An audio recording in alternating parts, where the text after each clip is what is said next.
श्री शरभेश्वर सहस्रनामावलिः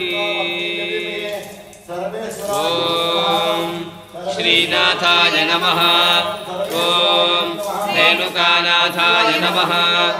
ओम जगन्नाथाय नमः ओम जनाश्रयाय नमः ओम श्री गुरवे गुरुगम्याय नमः ओम गुरुरूपाय नमः ओम कृपानिधये नमः ओम हिरण्यवाहवे नमः ओम सेनान्ये दिक्पदये नमः ओम तरुराजे नमः ओम हराय हरिकेशाय नमः ओम पशुपतये नमः ओम महासस्पिञ्जराय मृडाय नमः ओम गणेशाय गणनाथाय नमः ओम गणपूज्याय नमः ओम गणाश्रयाय नमः ओम दिव्याधिने नमः ओम भूर्भुवश्रेष्ठाय नमः ओम परमात्मने सनातनाय नमः ओम पीठेशाय पीठरूपाय नमः ओम पीठपूज्याय नमः ओम शिखावहाय नमः ओम सर्वराजाय जगत्कर्त्रे नमः ओम पुष्टेशाय नमः ओम नन्दिकेश्वराय नमः ओम भैरवाय नमः ओम भैरवश्रेष्ठाय नमः ओम भैरवायुधधारकाय नमः ओम आततायिने नमः ओम महारुद्राय नमः ओम सुरेश्वराय नमः ओम संसारारये नमः ओम सिद्धिसिद्धप्रदाय नमः ओम साध्याय नमः ओम सिद्धमण्डलपूजिताय नमः ओम उपवीदिने नमः ओम अहन्यात्मने नमः ओम क्षेत्रेशाय नमः ओम पुरनायकाय नमः ओम बहुरूपाय बहुस्वामिने नमः ओम बहुपालनकारकाय नमः ओम रोहिताय नमः ओम स्थपतये नमः ओम सुताय नमः ओम वाणिजाय नमः ओम मन्त्रिणे नमः ओम अनाथनाथाय नमः ओम पादरूपाय नमः ओम पदप्राप्ताय नमः ओम पदेशाय पदनायकाय नमः ओम कक्षेशाय नमः ओम उतभुक्देवाय नमः ओम भुवन्तरे वारिवस्कृताय नमः ओम दूतिकामाय नमः ओम दूतिनाथाय नमः ओम शाम्भवाय नमः ओम शङ्करप्रभवे नमः ओम उच्चैर्घोषाय नमः ओम घोररूपाय पत्तीशाय नमः ओम पाशमोचकाय नमः ओम वीर्याय नमः ओम वीर्यकराय नमः ओम वीरवीरेशवरदायकाय नमः ओम घोषधीशाय नमः ओम पञ्चवक्त्राय नमः ओम कृष्णवीताय नमः ओम भयान्तकाय नमः ओम वीरनाथाय नमः ओम वीररूपाय वीरघ्ने नमः ओम आयुधधारकाय नमः ओम सहमानाय नमः ओम स्वर्णरेतसे नमः ओम दिव्याधिने निरुपप्लवाय नमः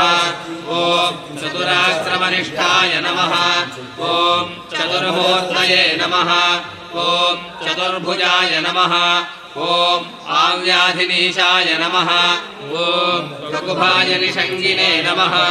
ओम स्तोषकाय नमः ओम षष्ठीशाय नमः ओम घटिकारूपाय नमः ओम मल्लसङ्केतवर्धकाय नमः ओम मन्त्रात्मने नमः ओम तस्कराध्यक्षाय नमः ओम वञ्चकाय नमः ओम परिवञ्चकाय नमः ओम नवनाथाय नमः ओम भवाङ्गस्थाय नमः ओम वनचक्रेश्वराय नमः ओम विभवे अरण्येशाय नमः ओम परिचराय निचैरवे नमः ओम ताररक्षकाय नमः ओम वीरवालिप्रियाय नमः ॐ शान्ताय नमः ॐ युद्धविक्रमदर्शकाय नमः ॐ प्रकृतीशाय नमः ॐ गिरिजराय कुलुञ्चेशाय नमः ॐ गुहेष्टदाय नमः ॐ पञ्चपञ्चकतत्त्वस्थाय नमः ॐ तत्त्वातीतस्वरूपकाय नमः ॐ भवाय नमः ॐ शर्वाय नमः ॐ नीलकण्ठाय कपर्दिने नमः ॐ त्रिपुरान्तकाय श्रीमन्त्राय नमः ॐ श्रीकलानाथाय नमः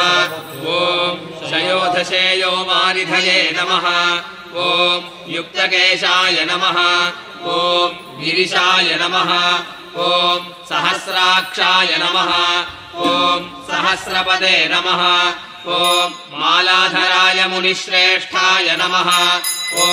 मुनिमानसहंसकाय नमः ॐ शिपिविष्टाय नमः ॐ चन्द्रमौळये नमः ॐ हंसाय मीनुष्टमाय नमः ॐ अनघाय मन्त्रराजाय नमः ॐ मन्त्ररूपाय नमः ॐ मन्त्रपुण्यफलप्रदाय नमः ॐ ऊर्म्याय नमः ॐ शूर्म्याय नमः ॐ ईर्भ्याय षष्टिभ्याय नमः ॐ प्रथमाय नमः ॐ पावकाकृतये नमः ॐ गुरुमण्डलरूपस्थाय नमः ॐ गुरुमण्डलकारणाय नमः ॐ आचाराय नमः ॐ तारकाय ताराय नमः ॐ अवस्वन्याय नमः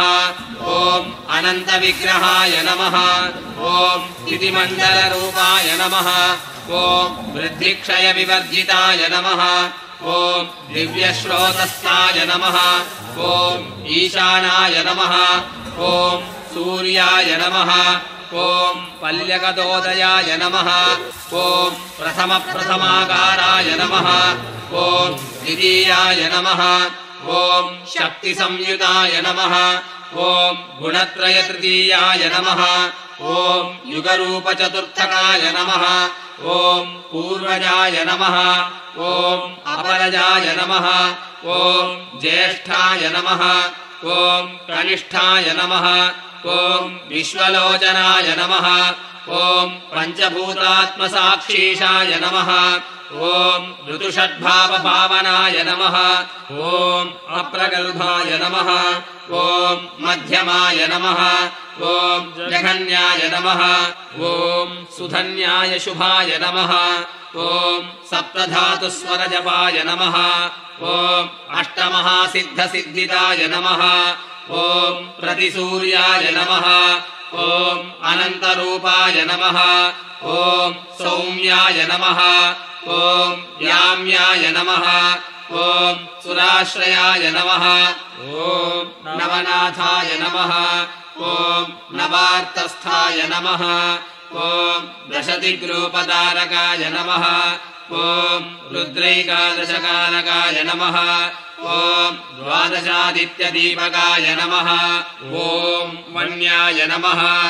ॐ अवसान्याय नमः ॐ भूतात्मने नमः ॐ श्रवाय नमः ॐ कक्ष्याय नमः ॐ प्रतिश्रवाय नमः ॐ वञ्चनातीताय नमः ॐ विसर्गस्वरभूषणाय नमः ॐ आकर्षणाय महासेनाय नमः ॐ महावीराय महारथाय नमः ॐ अनन्ताय अव्ययाय नमः ॐ आद्याय नमः ॐ आदिशक्तिवरप्रदाय नमः ॐ श्रुतसेनाय नमः ॐ श्रुतसाक्षिणे नमः ॐ कवचिने नमः ॐ वशकृते वशाय नमः ॐ आनन्दाय आद्यसंस्थानाय नमः ॐ आदिकारणलक्षणाय नमः ॐ आहनन्याय नमः ॐ अनन्याय नाथाय नमः ॐ दुन्दुभ्याय नमः ॐ दुष्टनाशकाय कर्त्रे नमः ॐ कारयित्रे नमः ॐ कार्याकार्यकारणपावनाय नमः ॐ कृष्णवे नमः ॐ प्रमृषाय नमः ॐ ईशान्याय वदान्याय नमः ॐ वेदवित्तमाय नमः ॐ कलानाथाय नमः ॐ कलातीताय नमः ॐ काव्यनाटकबोधकाय नमः ॐ तीक्ष्णेशवे नमः ॐ वाणिविधुराय नमः ॐ सायुधाय नमः ॐ शस्त्रविक्रमाय नमः ॐ कालहन्त्रे नमः ॐ कालसाध्याय नमः ॐ कालचक्रप्रवर्तकाय नमः ॐ सुधन्विने नमः ॐ सुप्रसन्नात्मने नमः ॐ प्रविविक्ताय सदागतये नमः ॐ भवघ्नाय नमः ॐ शत्रुसंहर्त्रे नमः ॐ गमनागमनवर्जिताय नमः ॐ कालाग्निरुद्रसंहर्ताय नमः ॐ कालान्धकभयङ्कराय नमः ॐ खगेशाय नमः ॐ खगनाथाय नमः ॐ खगशक्तिपरायणाय नमः ॐ यज्ञकर्मबलाध्यक्षाय नमः ॐ यज्ञमूर्तये नमः ॐ अनादुराय नमः ॐ घनश्यामाय नमः ॐ धनानन्दाय नमः ॐ धनाधारप्रयातकाय नमः ॐ धनकर्त्रे नमः ॐ धनत्रात्रे नमः ॐ धनबीजसमुद्धिताय नमः ॐ लोभ्याय नमः ॐ उलभ्याय नमः ॐ पर्णसद्याय नमः ॐ पर्णपुरातनाय नमः ॐ पकारसिद्धिसाध्याय नमः ॐ वेदवर्णनसङ्गकाय नमः ॐ भूताय भूतपतये नमः ॐ भूयसे भूधराय नमः ॐ भूधरायुधाय नमः ॐ छन्दस्साराय नमः ॐ छन्दःकर्त्रे नमः ॐ छन्दसे नमः ॐ अन्वयधारकाय नमः ॐ भूतसङ्घाय नमः ॐ भूतमूर्तये नमः ॐ भूतिराजे नमः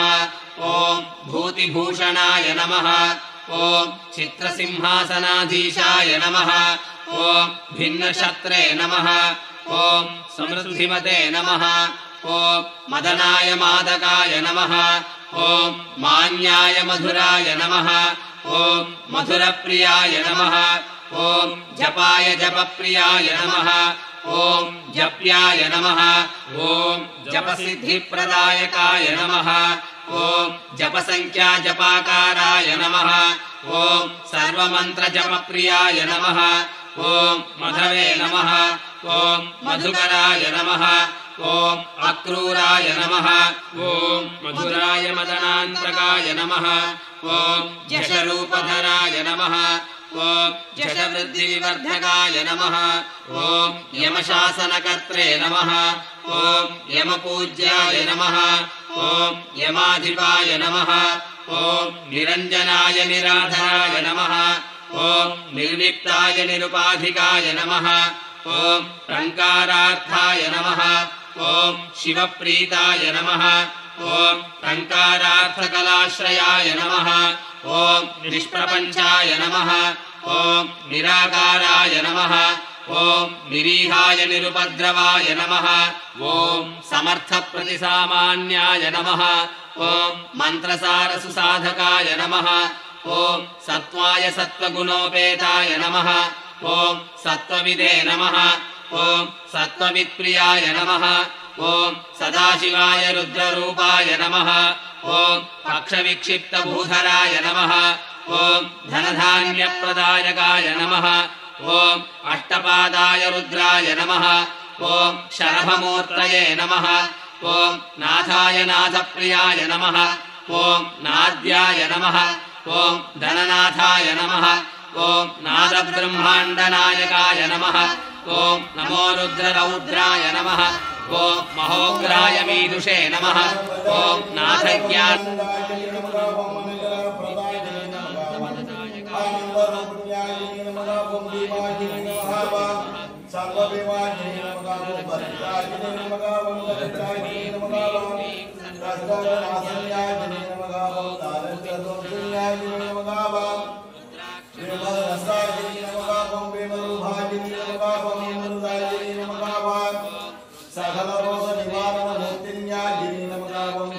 सर्वराजिनी नमगावाम सर्वदेशवरप्रदाजिनी नमगावाम अमृताजिनी नमगावाम आनंदाजिनी नमगावाम आनंदाजिनी नमगावाम सर्वेश्वरमूर्तिन्याजिनी नमगावाम शांतस्वरूपन्याजिनी नमगावाम दुर्गाजिनी नमगावाम दुष्टनिवृत्तिन्याजिनी नमगावाम कालाग्निकालाजिनी नमगावाम अनुग्रहप्रदाजिनी नमगावाम आनंदाजिनी नमगावाम सामदेव नमगावाम नर्मदाजिनी नमगावाम गांधाजिनी नमगावाम शुक्लमाल्यप्रदाजिनी नमगावाम अमृताजिनी नमगावाम सर्वशास्त्रपराक्रमाजिनी नमगावाम दुर्गदुर्सामन अधर्वण प्रियाजिनी नमगावाम ओम अमृताजिनी नमगावाम आनंदाजिनी नमगावाम सर्ववेदप्रदाजिनी नमगावाम नानाविध पत्रपुष्पाणि समर्पयामि नमस्ते अस्तु भगवन् विश्वेश्वराय महादेवाय तिरुपुरन्दराय कालाग्निकालाय कालाग्निरुद्राय नीलकण्ठाय मृत्युञ्जयाय सदाशिवाय शाम्ब परमेश्वराय गिरि नमः ओम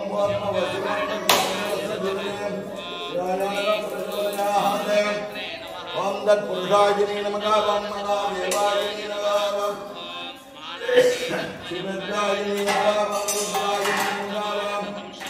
नमः भूतपदाय नमः ओम नारसिंहनिपातनाय नमः ओम आकारायाग्निबीजाय नमः ओम अपमृत्युविनाशकाय नमः ओम भवत्वसुरान्तर्गारे वसतिनि योजना सकलमोघनिवारणसिद्धत्वम् अस्य सर्वकुटुम्बानां क्षेमवीर्ये सर्वसौभाग्यसिद्धत्वम् सर्वजनानां भूलोकजनानां मित्रजनानां बन्धुजनानां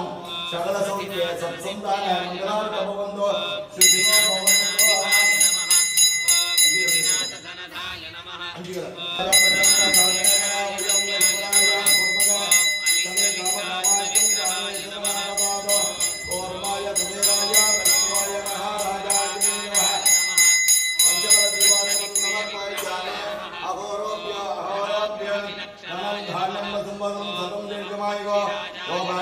पद्मवान् प्रजावान् बधवान् भवति चन्द्रमानवान् पुष्पं पद्मवान् प्रजावान् बधवान् भवति येयं वेद यो वामायुधं वेद आयुधवान् भवति यो नक्षत्राधिपतिं वेद आयुधवान् भवति मन्त्रहीनं भक्तिहीनं मयाहीनं शक्तिहीनं परिपूर्णग्राहकसिद्धत्वं नमस्ते अस्तु भगवन् विश्वेश्वराय महादेवाय तिरुपुरन्दराय कालाग्निकालाय कालाग्निरुद्राय नीलकण्ठाय मृत्युञ्जयाय सदाशिवाय शाम्ब परमेश्वराय गिरि नमः सर्वेश्वरमूर्तिन्याजिनी नमः पंचगण दीपाग्निं समर्पयामि जगद्वन्द्याय जगन्मयाय नमः ओम सर्वान्तराय नमः सर्वकर्मप्रवर्तकाय नमः ओम जगदानन्दनाय नमः ओम जन्मजरामरणवर्जिताय नमः ओम सर्वार्थसाधकाय नमः ओम साध्यसिद्धिसाधनसाधकाय नमः ओम खड्वाङ्गिने नीतिमते नमः ओम साध्यायदेवतात्मने नमः ओम आत्मसंभवाय नमः ओम हविर्भोक्त्रे नमः ओम हविप्रीताय नमः ओम हव्यवाहनभव्यकृते नमः ओम कपालमालाभरणाय नमः ओम कपालिने नमः ओम विष्णुवल्लभाय नमः ओम श्रीं ह्रीं प्रवेशनोग्नस्थूलास्थूलविशारदाय नमः ओम कालाधीशाय त्रिकालज्ञाय नमः ओम दुष्टनिग्रहकातराय नमः ओम हूं हूं हूं हूं नटवरमहानाट्यविशारदाय नमः ओम क्षमाकारक्षमानाथाय नमः ओम क्षमापूरितलोचनाय नमः ओम वृषाङ्गवृषभाधीशाय नमः ओम क्षमासाधनसाधकाय नमः ओम क्षमाचिन्तनसुप्रीताय नमः ओम वृषात्मने नमः ओम वृषभध्वजाय नमः ओम क्रों क्रों क्रों क्रों महाकायाय नमः ओम महावक्षसे नमः ओम महाभुजाय नमः ओम मूलाधारनिवासाय नमः ओम गणेशाय सिद्धिदारकाय नमः ओम महा